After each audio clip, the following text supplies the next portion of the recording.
What happens when you saw it coming, you didn't do nothing about it, and then it happened?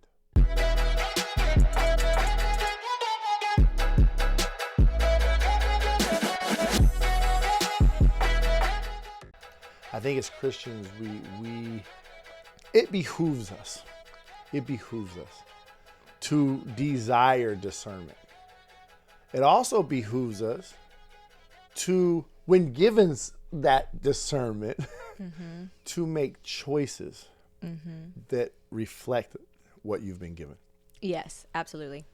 I think when we look at this, and this is where I sit a lot of times as I'm thinking about all this, and we'll say this, probably I'll say this 100 times in my life because I truly believe that it happens, that, you know, the enemy wants to kill, steal, and destroy. The world wants to destroy, your flesh wants to destroy, Satan wants to destroy, all of these things really, to be honest, when we think of it outside of righteousness and we think of it on the unrighteous side of things, there are a lot of things that come against. There are a lot of things that want to make us or trip us up, make us stumble, make us question, and really, it hurts sometimes. Like you sit there, again, 11 chickens down to 6, and I'm to blame, right? And the enemy would love for me to sit in that, right? You're horrible. You know, you don't do anything. Kind of like that last episode, right? Yeah. Kind of like what we just talked about a week ago, and this self-talk and how you work through that self-talk. And I think when I get back to all of this, and I'm going to get to the story in a minute after we kind of open this up,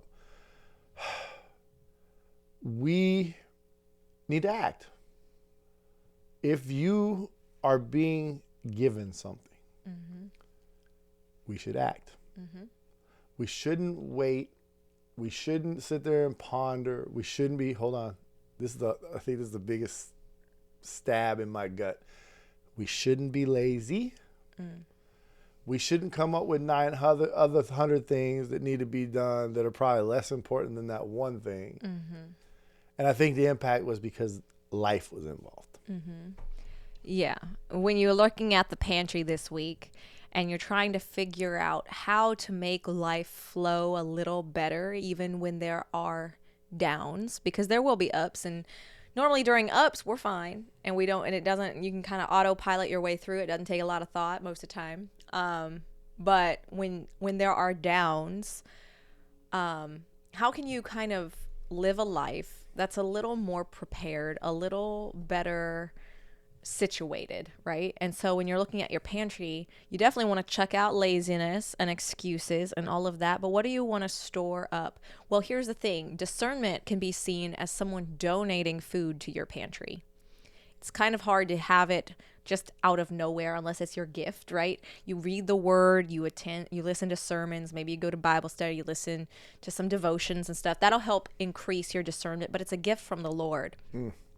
And friends and even strangers can offer discernment nuggets that need to be stored in that pantry. They don't need to sit and rot in a bag on the floor because you're too lazy to put them in the pantry. And also, once they're in the pantry, if you don't use them in one of the recipes coming up, it's going to go bad. And so you don't want to end up getting a ton of wisdom poured into you, but you've got holes in your bottoms, or you're just going to let it sit there to rot. You want to use and incorporate this discernment without fear, because here's the cool thing about discernment. It doesn't run out. So when you use it in this recipe and then you consume that recipe, it's a part of you now, and you'll get more. When we ask for wisdom, the Lord gives us more wisdom. And so you can always ask for godly discernment, godly wisdom. And this is the part I always like to add in: the strength to do what you need to do with it when you get it. Because I realize I can be very thick-headed. And I realized it when I was praying for our daughter when she was just 2 years old, that I'm praying for her to have more godly wisdom and godly discernment every day. But I'm looking around at all the adults in my life, me included, and I'm like, we get told a lot of good advice. But if you aren't using it, if you're too weak in your thinking, if you're letting evil lies overcome the truth that you're hearing, because truth being too hard, it sounds too hard or too complicated, well, then you're no better off. So you need that strength as well. Right. So we have a fox. Me and that fox have a relationship. I don't like such fox. I was so excited to hear there were foxes in the neighborhood, and foxes are around. Mm-hmm. And I've encountered foxes, and we've had run-ins with the fox. Me and Mr. Fox have gone our little bouts. And we even have a little sign on our chicken coop that says, "No foxes allowed." Isn't that funny? Oh, that's the worst ever. No, but so chinks in armor. Now, when we look at this, and there's a little more taste. I'm just gonna keep throwing out little tidbits and morsels. And I think the sign's too high. It needed to be lower where the fox can read it. Read it, right? Yeah. And I mean, obviously, people are already starting to put this together, but you don't know the why yet. Right. But when I start thinking about this, and when I start thinking about what happened, and I start thinking about armor. Maybe because it's metal that we're dealing with here. I don't know. But I start thinking of armor. I start thinking of chinks in our armor. Vulnerabilities in our armor. It's kind of interesting when you look at like all throughout history and you look at the different styles of armor that were done through military times or through war and through all of this. There were always weak spots. There was always somewhere where the chainmail wasn't quite up to par, or there was a place where there was a vulnerability. And they knew this. So when they would learn to fight, they would learn how to use the rest of their armor and protect that vulnerability. And then the other person was always on the other side. How can I fight with them and be tactical in a way that opens up the vulnerability for me to take advantage of this vulnerability? Right. And so when we look at our lives and we look at sin and we look at, everything that we fight, our flesh, right? I love the fact that, I was born again. I've been made righteous. Unfortunately, I still do unrighteous things. But there's always like a manipulation that's going on. Mm-hmm. This fox would just go around the chicken coop. Mm-hmm. And that's what he does. Mm-hmm. Chickens would go crazy inside. They're freaking out. They're whatever. But, hey, Daddy built us a pretty good little house. Mm-hmm. Oh, boy. Well, Daddy wasn't paying attention. Or no. You were. I completely paid attention and ignored. There you go. And I think when I'm looking at sin and I'm looking at this in our lives, right, most of the time recognize exactly where that weakness is, mm-hmm. where that vulnerability is. And yet we're lazy, or we don't want to take lazy, we don't take time, same thing. Or stubborn. Or we're stubborn, like you said, hard-headed, right? Mm-hmm. Or that's not what I want to do. I want to live my life. I want to live my life. I want to live my best life. YOLO, look. YOLO. Anyway, and so we push it aside, and we don't necessarily understand the ramifications that's coming. Mm-hmm. Let's get to the story. Well, before you do that, just to break up that, I think it is important.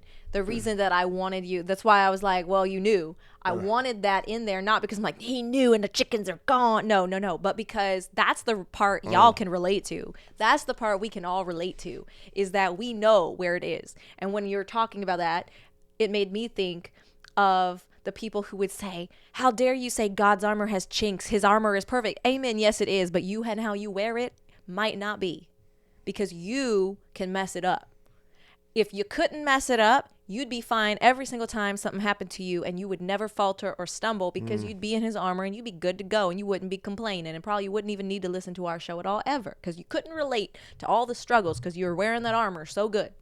Right. But if you forget to put it on, and if you're wearing it incorrectly, it's not going to do what it needs to do. And that doesn't say anything about the armor. If I put a bike helmet on wrong and don't tighten it against my skull, it's not going to help me. It might even cause me to break my neck if I do fall off my bike, as opposed to if I put it on right. What does that mean when you're looking at God's word and God's armor? Well, we'll get into that. But just so that people understand that that's what we're saying. We're not going after God's armor saying it's not perfect. We're going after you and the way you wear it decide not to wear it, what you decide to let Right. in, because that's okay. That's what we're talking about. Yes, God's armor is perfect. But man puts on But God's man. armor. But men. But man. Yeah, we ignore it. And we watch this. Here's even a sadder part about this. I had everything I needed to reinforce. Okay. So I extended our chicken coop. And, they've got different kinds of chicken wire. They've got the really small 1/4 inch that we have on a lot of it that's welded. It's called welded metal. So I even looked up. I was like looking at all these terms because we're about to build another chicken coop. Believe. It's going, but I'm going to say again, believe it will. And actually the one we have now is fine. But it's 1/4 inch. It's called welded metal. Then you can buy just the chicken wire. And they call it chicken wire, but you gotta it definitely keeps chickens where chickens need to be. That's all. And then how you start looking at a lot of, I've been looking at this like design flaws. I remember when we first built them, like, why is the wire on the inside? Like, can't things just push through this, right? And I'm looking at the extension. Now it's the chicken wire. It's got the big holes, not the 1/4 inch holes. And you got to staple it in. And I'm just sitting there like, this just looks like a weak spot. Now, all of my years in the military is setting up like defenses and setting up all kinds of stuff. Here I am, knowledgeable, knowing, looking at. And I'm like, that's a weak spot right there where I've extended it and I've had to use this other type of chicken wire. And I'm like, I need to fix that. I need to reinforce that area. I got to make sure. And the whole time I'm watching this Fox, I mean, I've seen that. Me and Mr. Fox 5, 6, maybe 10 times seen each other. And I'm like, kind of in my head, I'm like, yeah, it's poor chickens. They go through a lot when he's there. But I'm like, okay, well. But at the same time, I'm sitting there looking at this and I'm like, I need to fix that. Lo and behold, that is finally where he punched through. And he got 5 of my chickens. Our chickens, our livelihood. Look, our livelihood, an impact. Because watch it. Here's where it hurts the most. Chickens are living things. God has given me stewardship of such chicken. I call them chickens. Of course, the ones that died, I named. the ones that I named actually died. And I was also thinking, caveat, that the 2 other ones that died were the ones that you were supposed to name, but you said, I only need to name 1, and so you just named 1. Yeah, I named 2. Well, Esther and of the originals. So right. Then you named Esther. So one that Kalia named died, but the other 4 that died were all ones that you were either supposed to name and you gave me the right to name them, or you named. And I was like, dang, like that's a whole other level. I'm not even going to like 5 times Mr. Fox and I got into it and he didn't like what I did. But and 5 it's chickens crazy. Gone. That's all I'm gonna say on that one. It's crazy. That's all I'm gonna say. Anyway. 5 times we had it, and then 5 chickens gone. I don't know how to read that. I'm gonna leave that alone. But I had knowledge. I had knowledge. And I have now since reinforced, but the impact of that, because I think when we look at sin, we look at our lives and we look at weaknesses and we ignore, we're going to have weaknesses. Mm-hmm. But here's what's cool. We've said this several times. Search me, oh God, know my heart, know my weaknesses, know my wickedness, know my, just know me. I want you to point out these things so that, you know what, I can turn them over to you and you can do this work in me. Because when we're weak, he's strong. Right. If you use him to make that right. a solution. And here I am, I'm looking at it, and he pushed through in the one place that I thought was the most vulnerable. Mm-hmm. Now I'm looking at the whole thing now, and I'm still kind of like, why would someone design the tie-ins to be on the inside? Chickens cannot push that hard. Right. Raccoons, possums, foxes, and every other thing out there pushes hard. So why would you design chicken coops to be that way? Future chicken coop will not be that way. But it's impacted the chickens too. When chickens get stressed or when chickens go through something, we have, I think it's little Bryn that's left. We've been trying to figure out, because we took the tags also. We're like, well, I know that one for sure and that one's for sure. But little Bryn has been so traumatized that she's brooding now. She just sits in there. And when she comes out of the chicken coop, it's like a dead sprint to the food, and then she sprints over to the water. And I have to live with this. I sit there, so I go out there, I pet her, and I'm like, it's okay, baby. And I open the box and I spend time with her. And the other chickens you could just tell it's been impacted. It's had impact on the laying of the eggs. It's had impact on our hearts because, I mean, it's sad. It's heartbreaking. Kalia on the head end, she's like, Daddy, that fox killed our chickens. You need to kill that fox. I'm like, well, she asked, are you going to kill the fox? Right. But she also told me you should. But anyways, but the point is, when I looked at her, I said, well, a fox is just doing what a fox does. Which was a valuable A fox is just doing what a fox does. And I get it, but I'm not going to mess with that fox, y'all. If anything, I trap that fox and take it away. And then, of course, Michelle throws in there, but if you take it 20 miles away, you're going to take it away from everything that it knows is in. And I'm like, well, okay. Then me and the fox are just going to... Look, I have watch this. We're going to coexist. I have a switch. You either put it down to heartless or caring. There's no middle ground.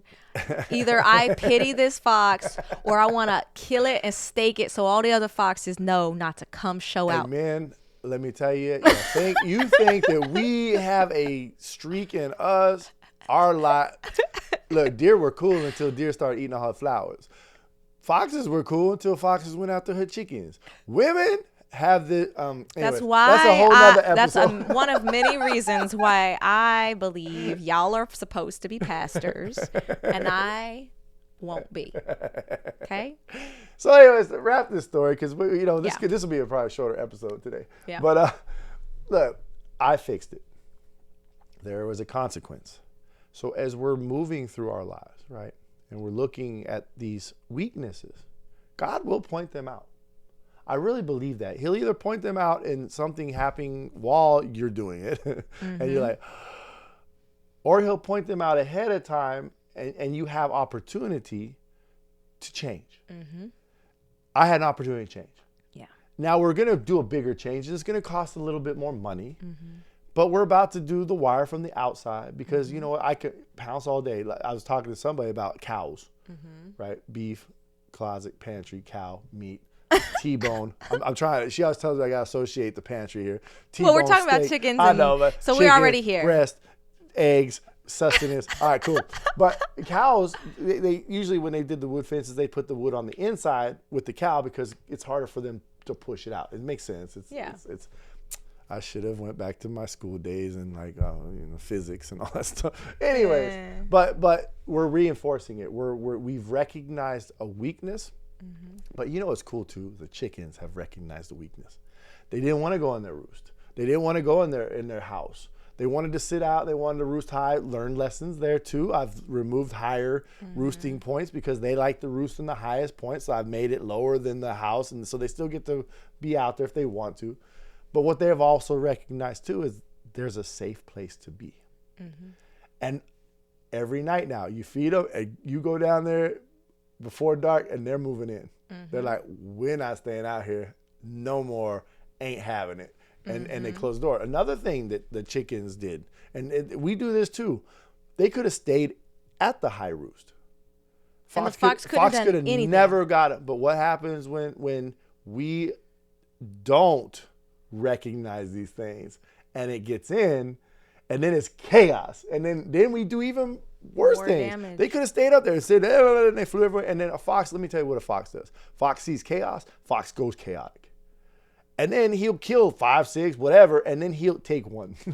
Right? Better than a coon, which will just kill him just to get the eggs. Right? So, moral of the story. Ask God to point out the flaws, point out the weaknesses. And when they become evident, start asking God to work on it and start being proactive in the direction that you're supposed to go. Yeah, there's definitely a cost. I've in your story, I think you've got a sermon here. Like this is definitely relatable. But when I look at everything that you shared, I started noting different things. I noted that we often have excuses for why we're not going to implement, and fear is behind a lot of them, right? Right. But it can also be inconvenient. It can be an interruption. It can be unexpected cost. And I don't just mean financial. Sometimes it's financial, but if it's breaking up with an unbelieving boyfriend, well, that's going to cost you emotionally, right? Should it ever have been there? No, it should have been strong from the jump. Right. But as soon as you realize it, now you have a different impending cost potential on the side. So until the fox came through, there was zero cost for your bad decision, except maybe a little mental unrest every once in a while, right?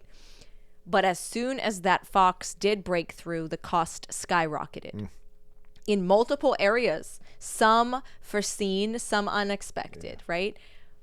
That's what happens in our lives when we don't heed the advice immediately. The cost goes up and up and up. God does have grace for us. And often when someone is pointing out the issue in your life, the flaw in your armor, the thing that you have allowed in, like you shouldn't take your pet on the battlefield under your chainmail, right? It's going to mess with some stuff, right? You know? So if you're like, oh, you know, but this is my pet sin, I can carry it with me. It's not going to hurt me if I put it in the armor with me. Except it could choke you out. It could die too. It could bite you out of panic. It could, you know, all kinds of things can go wrong. It can make the armor fit wrong so someone can slide right in and stab you. All kinds of things can go wrong if you carry around your pet sin because it's too scary to let it go because, oh, it's cute and it's cuddly and it gives me snuggles, right? So we have to realize that when God first gives us warning, it's often with plenty of time to correct it. If you do so boldly and immediately, which is obedience. If you immediately obey despite the fear of the cost, a lot of unexpected, unintended costs down the road will not occur. But if you just keep praying that you never have to experience consequences for this sin or for this weakness, and don't do anything about it, don't bring God in, you just beg him to never make you pay the consequence will probably come. Because that might be what it takes to wake you up. So if I remember you said this way back in the beginning of our relationship when I was terrified of something, you were like, please don't hold on to this irrational fear to the point where to wake you up from it, God has to actually let it happen. And that freaked me out enough to let it go because I was like, you're so right. Right now, it's just the smoke alarm test. Right now, it's just a fire drill. But if I don't fix it, it could be an actual fire. And I think that is so important for us to all realize is that it's not God's armor that's imperfect. Right. It's both how we wear his armor or don't wear it. And also when we decide that we're going to use subpar armor instead of his to either improve upon his armor or to replace it. And don't let people dictate the armor.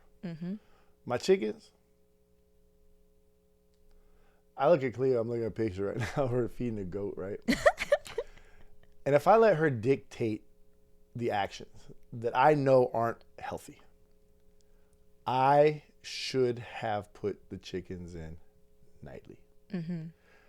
I should not have let them dictate, oh, they just like being out. I knew better. The chicken coop is a chicken coop for a reason. Right. That is their protection. Everything else is vulnerability. Most animals, okay, a raccoon probably could open a door. That's why you got locks and stuff. But I'm just saying, be aware. And when you do become aware, like you said, you know, like just recognize it, label it, move on it. Don't let it dictate you. Amen? Amen. So, again, hi from the beach, by the way. Hello. We're at the beach. We are not actually here. So if you comment, it'll be a delayed response. But if you've enjoyed this episode and you haven't downloaded our free 7-day devotional, Jesus Not Junk Food yet, we highly recommend it. We've got more little things in the works. They'll come eventually. You know, we're just rolling through life. But you can also support us at patreon.com/the Pantry Podcast. And we will see you next time. Bye. Bye.